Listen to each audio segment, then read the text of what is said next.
시청자 여러분 안녕하십니까. 즐겁고 평안한 설 연휴 보내시기 바랍니다. 이종군 전 데일리안 편집국장님 모시고 1월 28일 시사정담 시작하겠습니다. 이 국장님, 윤석열 대통령이 26일 날 구속 기소가 됐죠. 이 문제는 저희들도 방송으로 다뤘습니다만은 검찰이 공수처의 기소 대행청 지게꾼이 됐다. 뭐 이런 비난까지 있습니다만은 윤 대통령이 바로 이 구속 기소가 된 이후 측근들한테 심경을 좀 피력한 것 같아요. 네, 그렇습니다. 그러니까 본인이 기소 이후 어떻게 대응할지 이런 부분에 대한 입장을 측근들한테 표명을 하면서 위로 겸 격려를 했다고 봐야겠죠. 네, 그렇습니다. 일단 윤 대통령은 뭐 처음부터 나라를 바로잡기 위해 시작한 일이다. 각오하고 시작한 일이다. 이렇게 얘기하면서 대통령으로서 당연한 책무를 완수하기 위해 가는 길이므로 국민을 믿고 국민과 함께 당당하게 대처하겠다. 이렇게 얘기를 했습니다. 이렇게 이야기하게 된 배경이 사실 저기가 아니겠습니까? 그러니까 중앙지법이 두 번이나 구속영장 기간을 연장했는데 그 기각하는 바람에 일단 검찰이 바로 기소를 하거나 아니면 석방을 하거나 근데 석방의 기대가 굉장히 높았었나 봐요. 특히 이제 보수 커뮤니티에서는 검찰이 그야말로 공수처가 쌓아놓은 뭐 그런 그 변을 치우는 역할밖에 더 있느냐. 아무것도 하지 못한 공수처가 아무 내용도 제대로 없는 그 수사 내용을 그대로 받아서 그대로 기소해버리면 나중에 그거 다 욕을 먹는 건 다 검찰일 텐데. 검찰이 욕을 먹죠. 검찰이 욕을 먹어야 될 텐데 이거 검찰이 보니까 석방할 수도 있다. 뭐 검사장 전부 모아서 뭐 그러니까 회의까지 하니까 뭐 또 심우정 검찰총장이 뭔가 결단을 좀 내리려고 거기서 명분을 얻으려고 그러는 것 같구나 했더니 그렇죠. 그런데 이제 끝내 혹시나 했는데 역시나가 됐죠. 기소를 했고 그래서 변호인단도 굉장히 격앙된 그런 반응을 보였고 국민의힘 역시 그랬고 또 보수 커뮤니티마다 심우정 검찰총장 욕하는 내용들이 뭐 쏟아졌습니다. 그러자 이제 대통령이 나서서 오늘 내가 당당할 테니 당당하게 대처할 테니까 우리 이렇게 격앙된 걸 좀 자제해 보자 라는 그런 의미가 컸었던 것 같습니다. 윤 대통령 입장에서는 자기가 임명을 한 거나 다름없는 심우정 검찰총장이 이렇게 공수처에 본인 얘기대로 불법을 저지른 이런 행위를 검찰이 조사 한번 안 해보고 바로 기소한 데 대해서는 어떻게 보면 배신의 감이 많이 들었을 것 같아요. 그렇습니다. 등 뒤에다 칼을 꽂는구나 그런 느낌도 가졌을 것 아니겠습니까? 그래서 그런지 윤석열 대통령 측 변호인들도 상당히 강력한 그 입장 발표를 했더라고요. 공수처가 보낸 수사 기록을 토대로 해서 검찰이 기소를 한 것은 불법의 연장에 불과하다. 하면서 특히 독수 독과 이론을 들고 나온 것 아니겠습니까? 그렇습니다. 그렇습니다. 그러니까 지금 그 검사장 회의에서도 일부 고검장이 나서서 이건 나중에 문제가 생길 수가 있다. 그러니까 내란죄 수사권이 없는 공수처에서 위법 수사한 것을 그렇죠. 그 과정들이 굉장히 불법적인 어떤 과정들이 있고 더군다나 지금 판사 내부에서도 굉장히 목소리가 높아지기 시작하지 않았습니까? 대법원 연구관이 문제 제기를 시작한 것을 필두로 해서 청주지법원장이 임병렬 청주지법원장이 또 거기에 글을 올렸고 여기에 부장판사까지 가세를 해서 논쟁을 계속 거듭하고 있더라고요. 며칠 동안. 이게 판사들의 얘기는 이겁니다. 만약에 대법원까지 가서 윤 대통령의 재판이 대법원 갔을 때 대법원이 이 과정 자체가 문제가 있다라고 공수처였던 수사권이 없었는데도 불구하고 여기에 이르렀다라고 지금 판결을 내리면 서부지법의 그 영장 그 발부가 나중에 두고두고 문제가 생길 수 있지 않느냐. 이런 문제 제기였습니다. 즉 판사들도 공수처가 수사권이 없는데도 불구하고 불법적인 과정을 계속 거듭했다. 라는 걸 인지하고 있다라는 거거든요. 예. 그렇기 때문에 아마도 앞으로의 어떤 재판에서 이 문제가 굉장히 부각이 될 것 같아요.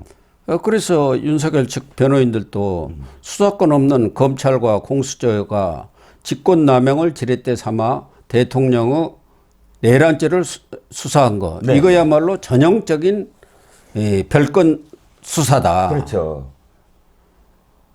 그러면서 이 수사권이 있는 예. 직권남용 수사는 제쳐두고 네. 내란몰이에만 집중하고 있다. 이렇게 비난을 했지 않습니까? 그렇죠. 그러니까 수사권도 없고 불법 수사를 했는데 디딤돌이 없는데 어찌 기둥이 서고 기둥이 없는데 어찌 대들보가 올라가겠느냐. 그렇죠.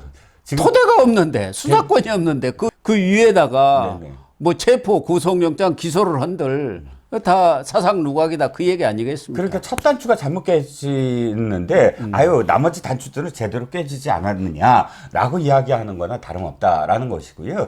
이게 전형적으로 민주당이 지금까지 주장해왔던 거예요. 민주당이 계속 주장하는 게 별건 수사하지 말아라는 거였거든요. 예. 그래서 민주당이 앞장서서 형사법도 바꿨습니다. 별건 수사는 별건 수사 과정으로 얻은 정보는 증거는 증거로 채택할 수 없다라는 건데 지금 공수처법에 따르면 직권남용죄를 수사한다라고 돼 있고 직권남용죄 이외에는 직권남용죄를 수사해서 관련된 그런 그 사건의 경우 수사할 수 있다 이렇게 돼 있거든요. 문제는 공수처가 직권남용과 관련된 수사를 하지 않았다는 거예요. 그 조항을 수사할 게 없죠. 예, 그 조항을 그냥 그 빌미로 해서 다이렉트로 지금 뭐 그 내란죄를 수사했기 때문에 그럼 국민들이 다 지켜보는 거 다 알고 있는 사실이고 그러니까 그냥 별건 수사로 그냥 돌입해 버렸다. 본건 수사 자체를 하지 아니하고 그러니까 첫 단추가 잘못 깬 옷은 아예 수십 개의 단추를 중간에 깨더라도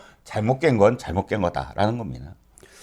그래서 이 유창룡 전 예, 서울지검장도 검찰의 공수처에 그러한 불법 수사에 대해서 문제점을 지적하면서 석방돼야 한다는 의견을 표명을 했는데 구속 기소 이후에 좀 강한 톤의 글을 SNS에 올렸네요. 네네. 이분이 지금 연세가 거의 80 가까이 되시고 또 지금 변호사시지만 검사가 서울지검장까지 했고 서울지검장이 국민의 정부 시절이에요. 예. 그러니까 그 옛날이니까 이분이 무슨 편향되게 어느 쪽을 뭐 지지한다거나 그렇지도 않고 제가 좀 찾아봤어요. 그랬더니 진짜 정치적인 워딩 한 번도 없으셨던 분이더라고요. 뭐 문화 활동 그런 쪽에 많이 활동을 하셨어요? 네네. 예. 특별히 무슨 제가 그 구글링을 열심히 했는데 정치 편향적인 그런 전혀 그런 색채를 가지신 분이 아니에요. 근데 이번에 후배 검찰들한테 아주 격노하셨더라고요. 예, 질책을 많이 했습니다. 네네. 이게 공수처가 수사권도 없고 또 공수처가 지금 수사한 거를 왜 검찰이 기소하느냐 제대로 수사도 안 한 것을 그걸 어떻게 기소를 할 수가 있느냐 대통령을 거기에 대해서 아주 준엄하게 꾸짖고 나중에 그 책임을 어떻게 다 감당하려고 하느냐라는 거죠. 그래서 윤석열 대통령에 대한 구속 기소로 검찰 스스로 존재 가치를 포기한 것이다. 그렇죠. 이렇게까지 아주 기소청에 그냥 질책을 했더라고요. 기소청으로 전락하겠다라고 스스로 결정을 한 거죠. 이제 결과적으로 윤석열 대통령이 앞으로 대응을 해가는 것은 이제는 재판에서 해결하는 수밖에 없지 않습니까? 하나는 이런 사법부에서 형사 재판이고 네네. 또 하나는 탄핵 심판. 네네. 헌재. 예, 헌재의 탄핵 심판을 통해서 시정하는 것 외에 달리 방법은 없는데 결국은 법원이 이런 절차적 문제에 대해서 어떤 결단을 내려줘야만이 윤석열 대통령은 석방이 되고 나름대로 그 정당성을 인정받을 것 아니겠습니까? 예. 그래서 윤석열 대통령이 당장 할 수 있는 것은 한 3가지 정도 아니겠습니까? 하나는 구속 적부심 심사를 신청하는 것 하나가 있을 수 있고 네네. 공소 기각을 요청하는 거. 네. 이건 불법이니까 네네. 공소를 기각해달라. 네네. 또 하나는 보석. 네. 이런 3가지 하나가 더 있더라고요. 또 있습니다. 헌재 쪽으로. 헌재는 뭐가 있냐면 이겁니다. 그 심리 중단 요청. 즉 저기 헌재법 51조. 예. 그러니까 지금 구속 기소가 된 시점이잖아요. 그럼 네. 형사 재판이 시작되잖아요. 형사재판이 시작되면은 헌재 그 심판은 멈출 수 있도록 되어 있죠. 예, 그러니까 동일 사건으로 형사재판과 헌재가 동시에 있을 경우, 그러니까 지금 형사재판이 끝날 때까지 잠시 중단할 수 있다라는 게 51조인데, 지난번에 손중성 검사 아시죠? 네, 손준성 검사는 그때 중단을 했어요. 예, 손준성 검사도 그때 요청을 했어요. 그러니까 요청을 재판부가 받아들인 거거든요. 그 헌재가 받아들인 거라 그것을 요청할 가능성이 높다. 일단 그 받아들이든 안 받아들이든 중단 요청을 할 가능성이 높다는 겁니다. 헌재의 그런 51조 규정이 의무조항은 아니기 때문에 헌재가 안 받아들여도 물론, 예. 뭐 불법이나 위법은 아닌데 헌재가 지금 그것을 받아들일 가능성이 좀 희박한 거 아니겠습니까? 제로지요, 제로. 형사재판은 네. 1심으로 끝나는 게 아니잖아요. 헌재처럼 3심까지 가려면 어느 세월에 그게 다 끝나겠습니까? 그 손준성 검사는 그래도 빨리 끝났지만 이거 한 3년 걸렸거든요. 예, 그래서 안 받아들일 것 같고 예.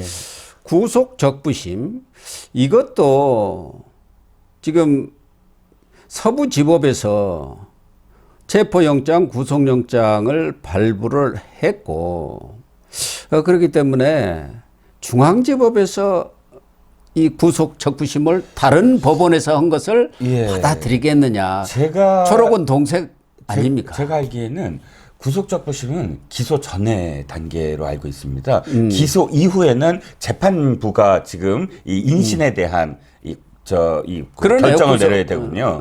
그러니까 구속적부심은 지금 기회를 잃어버렸어요. 도리어 원래 검찰이 열을 더 연장을 하면 그때 이제 구속적부심을 하려고 했던 걸로 알고 있거든요. 근데 기소를 하는 바람에 보석밖에 지금 기회가 없다. 기소가 안 됐으면은 안 된 상황이라면 구속적부심이 가능하다. 라고 알고 있습니다. 공소 기각도 현실적으로는 좀 어렵지 않겠습니까? 그렇죠. 왜 그러냐면 중앙지법에서 네. 김영현 전 국방장관에 대해서 구속영장을 발부를 해줬어요. 그렇습니다. 예. 그렇죠. 그때는 또 법원이 분위기에 여론에 휩쓸려 가지고 다 발부를 해줬지 않습니까? 네. 그래서 중요 인물들 네. 그 10명이 구속된 상태예요. 중앙지법이 영장을 발부를 해갖고. 네. 그러니까 그 우두머리라고 할 수 있는 사람에 대해서 공소 기각을 하는 것도 기대하기는 어렵고 지금 할 수 있는 것은 보석은 가능하지 않겠느냐. 예.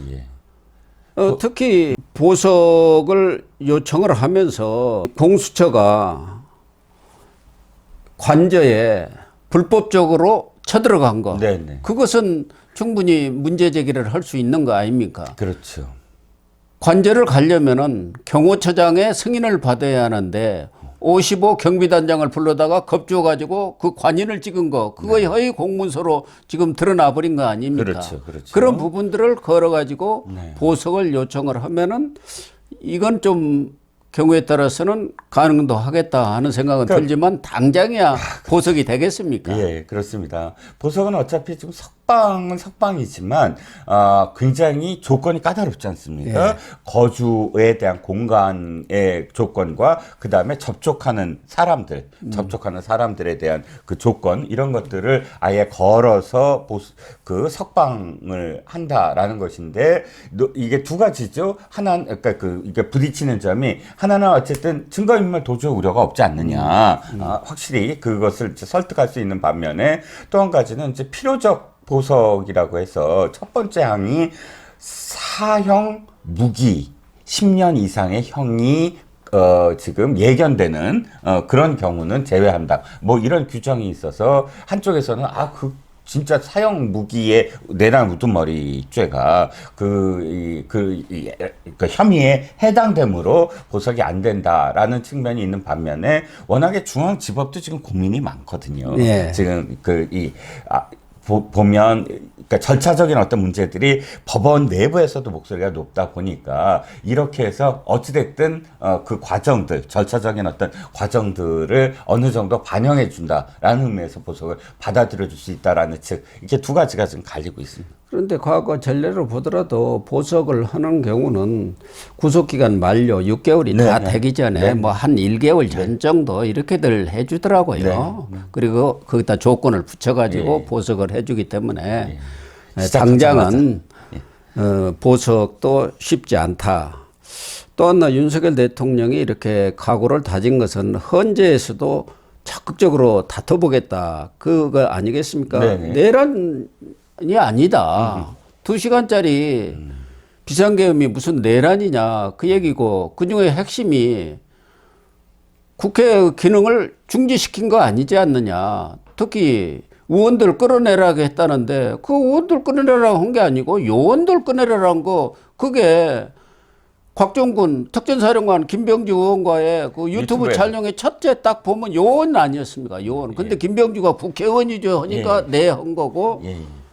또 곽종군 전 사령관이 과거 군에 있을 때 김병주 바로 밑에 있었다고 그러더라고요. 네. 그런 말이 있어서 제가 확인을 못했습니다만은 그런 저런 것들로 미리 뭔가 얘기가 돼갖고 유튜브를 찍은 거 아니냐. 현역 특전사령관이 무슨 유튜브를 찍습니까? 그렇죠. 그게 하나가 있을 수 있고 적절하지 못했습니다. 가장 중요한 거 네. 또 정치인 체포 문제 이 부분도 홍장원 국정원 네. 전 1차장이 지금 말이 완전히 달라지고 있지 않습니까? 네. 뉘앙스가 달라지고 있죠. 네. 자, 지금 그 윤 대통령이 헌재에서 다툴 수 있는 부분이 말씀하셨던 여인철, 홍장원, 이진우 이렇게 윤 대통령이 지금 이야기하기 전에 뭐 온갖 그런 그 유튜브나 혹은 국회 청문회나 혹은 언론 인터뷰나 이런 것들을 통해서 쏟아낸 말들 이 말들이 과연 일관성 있게 이 사람들이 계속 유지하느냐에 대한 문제이거든요. 그러니까 이번에 3차 변론에서도 김용현 전 국방장관을 신문을 하면서 몇 가지 이게 지금 확실한가? 그 다음에, 그러니까 예를 들어서 방첩사령관이나 수소경비사령관이나 그 유튜브 같은 데 나와서 한 말들에 대해서 다툼의 여지가 굉장히 있다. 네. 이런 부분들이 좀 드러나지 않았습니까? 이건 무슨 뜻이냐면 헌법재판소가 지금 민주당과, 그러니까 국회 대리인단과 어느 정도 물밑으로 내란죄 빼자라는 어떤 그런 그 관계가 있다라는 의혹이 있는데 내란죄를 빼게 되면 이런 증인들이 많이 없으므로 빨리 끝난다 이런 건데 지금 대통령과 국방장관의 신문 과정을 딱 보면 아니다 이거 진짜 다퉈야 된다. 다툴 수밖에 없는 상황이 벌어진 거 아닙니까? 그렇습니다. 그렇다고 한다면은 헌재가 원래 속전속결로 끝내려고 했던 것들이 그렇게 되지 않을 쉽게 가능성이 많지 않습니까? 그렇죠. 쉽게 되지 않을 가능성이 굉장히 높고 이것을 일일이 다퉈야만 실제로 대통령이 한 말이 뭐냐. 뭐 직접 지시를 했다라고 하면서 4인 1조로 해라. 왜 못 끌어내느냐. 아니 1000명이 갈 걸 그렇지 않았느냐. 이건 완전히 쏟아졌었잖아요. 그때 이런 말들이. 그러니까 그게 지금 사실이 아니라는 게 또 뒤에 증언들을 통해서 많이 드러나고 있지 않습니까? 곽종군이나 이진우도 뭐 총을 쏘라든가 도끼로 문을 부시라든가 그런 말은 못 들었다 이렇게 했는데 그런 말들이 어디서 흘러나왔느냐 이런 얘기죠. 그렇죠. 또 우리가 목도한 그게 바로 야당 박범계 의원이라든가 이런 사람들을 만난 뒤에 이렇게 말이 바뀌었다는 거 아닙니까? 그렇습니다. 그리고 또 우리가 지금 다시 확인할 수 있었던 게 국정조사입니다. 국정조사에서 당시에 그 관계자들을 전부 불러서 야당 의원들이 끄집어내려고 했던 게 그 당시에 무력을 동원해서 군사력을 동원해서 실탄을 지급받아서 국회를 찬탈했다. 이거를 드러내려고 했는데 도리어 드러난 건 뭐냐면 장갑차는 없었다. 그러니까요. 부터 시작을 해서 그때 나온 이야기들이 거의 사실이 아닌 게 많이 확인이 됐다는 거잖아요. 그 중에서도 가장 핵심적인 것이 서부지법 차은경 부장판사도 구속영장 실질심사 때 물어본 게 있지 않습니까? 네. 그 비상입법기구 네. 그것의 기능이 뭐고 왜 그걸 만들려 했느냐. 그러니까 이른바 최상목 쪽지죠. 네네. 그런데 그 최상목 쪽지를 윤석열 대통령이 써가지고 만들어가지고 준 게 아니고 지금 헌재 심판 과정에서는 김용현 전 국방장관이 만들어가지고 자기가 줘야 하는데 최상목 당시 부총리가 늦게 와갖고 자기 비서를 시켜가지고 전달했다는 거 아닙니까? 우리가 처음에는 대통령이 직접 준 걸로 알고 있었잖아요. 맨 처음 시작하자마자 3일날 계엄 선포하고 4일, 5일 이렇게 연달아 하면서 쪽지가 있었고 쪽지를 대통령이 전달을 했고 최상목 부총리가 그걸 받자마자 차관한테 줬다. 얼핏 보고 그냥 차관한테 줬다. 이렇게 알고 있었는데 가장 핵심이 뭐냐면 윤 대통령이 직접 전달하지 않았다는 점, 그리고 두 번째는 뭐냐면 윤 대통령이 그것을 작성하지 않았다는 점. 근데 마지막에 지금 좌파들이 이쪽 주장하는 건 뭐냐면 봐라, 윤 대통령이 얘기하고 윤 대통령의 옆에서 어떤 사람이 했다는 건 윤 대통령이 그 사람한테 지시를 내린 거 아니냐, 이렇게 얘기를 하는데 핵심은 그게 아니라는 거죠. 예. 윤 대통령이 직접 그것을 작성해서 넘긴 게 아니라는 게 드러났다는 겁니다. 그게 이제 가장 중요한 거 아닙니까? 비상입법기구를 전두환 때 국보위 아니냐.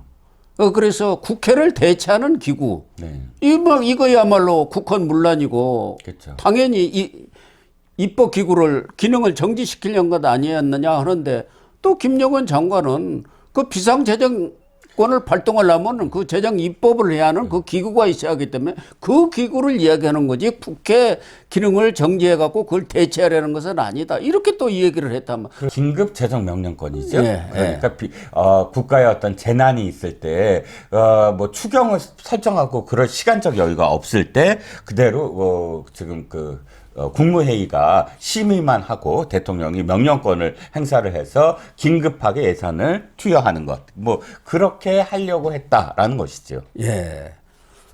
사실 국회에서 예산을 다 잘라버렸지 않습니까? 네. 윤석열 대통령도 이야기했다시피 대북 방위의 핵심인 삼축체제 예산, 그리고 드론 사령부 예산, 이런 것들을 대부분 잘라버려가지고 뭐 90%인가 이렇게 잘라버려가지고 이게 엄청난 안보 공백이 생기게 생겼고, 그러니까 이제 비상입법기구를 만들어가지고 그런 재정권을 행사를 하겠다, 그런 뜻이지. 네. 국회하고 대체하는 것은 아니다.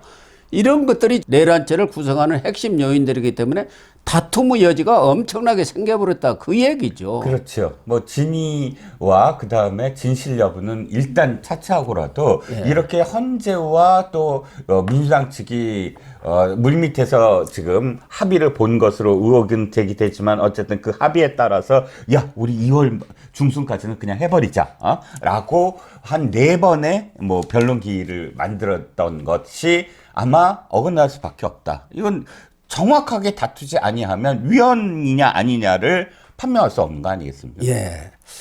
그래서 결과적으로 보면은 윤석열 대통령이 이렇게 다투더라도 법원에서 정말 법과 양심에 따라서 판결을 해줘야 하고, 헌재도 지금 여러 가지 의혹에 휩싸여 있습니다만은 또 윤석열 대통령이라든가 보수 중도 성향의 헌재 재판관들도 있기 때문에 네. 이런 문제에 대해서 속전속결로, 속도전만 별 것이 아니라 정확하게 따질 것은 따져갖고 한 점 의혹 없이 헌재 심판이 이루어져야 한다. 네. 그런 얘기고, 윤석열 대통령이 주변한테 그런 얘기를 한 것도 그냥 쉽게 곱게 물러나지 않는다. 네. 그런 의지를 표명한 것 아니겠습니까? 과거 박근혜 전 대통령만 하더라도 아예 포기를 했단 말이에요. 자포자기를 네, 해버렸잖아요. 예. 그러니까 그냥 쉽게 무너졌는데 윤석열 대통령 입장에서는 끝까지 네. 국민과 함께 싸우면서 이 문제를 진실을 밝히겠다, 그런 의지를 표명했다고 봐야 하는 거 아니겠습니까? 그렇습니다. 지금 윤 대통령이 취임한 이후에 가장 뭐랄까 정치인처럼 보이는 거예요. 네, 그런 것 같습니다. 예. 그동안에 너무 정치를 안 해갖고 문제였는데. 정치인처럼, 그러니까 이게 윤 대통령이 뭘 잘했다 못했다 이거 떠나서 어쨌든 처음으로 제대로 된 확고한 지지층이 형성이 되는 것 같아요. 팬덤 현상 있지 않습니까? 지금은 내가 계속 쏟아지는 담화, 또 메시지, 편지, 또 이렇게 전언, 이런 것들을 통해서 굉장히 의지를 다지고, 또 거꾸로 예전에 사람에 충성하지 않는다, 이 모습이 다시 보인다, 이런 지금 이야기들이 있거든요. 네, 그렇습니다.